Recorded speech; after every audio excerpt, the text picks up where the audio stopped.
रहेको छ 1.5 घन्टा जति हामी ट्राभल गरिसक्यौँ।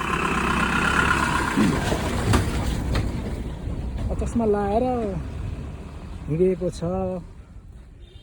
टाइम चाहिँ 1.5 घन्टा माथि उकालो लागिसक्यो। अब अझै 1.5 घन्टा भन्नुहुन्छ। सम्भवतः नलाग्न पर्ने त्यति, किनकि तलबाट 3 घन्टा 3-4 किलोमिटर भन्ने भएको थियो। तर म अहिले यसो त्यसमा घडीमा सेट गर्दा 1.5 किलोमिटर, करिब 1.5 किलोमिटरभन्दा माथि हिँडिसकेका छौँ। देख्न सक्नुहुन्छ घाम लागेको छ है, घाम लागेको छ। बिहान चाहिँ मौसम अलिकति पानी परिरहेको थियो, तर अहिले घाम लागेको छ। अगाडि देख्न सक्नुहुन्छ मिठो राम्रो पप्पी छ। पप्पी के छ? ठिक छ, यात्रा अगाडि बढाउने छौँ।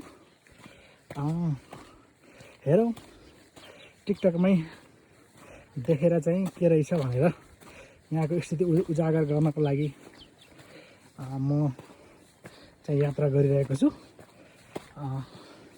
बाटोमा भेटिनु भएको छ यात्रीहरू पनि अगाडि लागिसक्नु भएको छ, कोही पछाडि नै हुनुहुन्छ। म यसो बिचमा थोरै विश्राम लिँदा त्यही तपाईँको अगाडि कोही पनि देखिनु भएको छैन। एकदमै रमणीय वातावरण छ है, जताततै हेर्दा रमणीय वातावरण छ।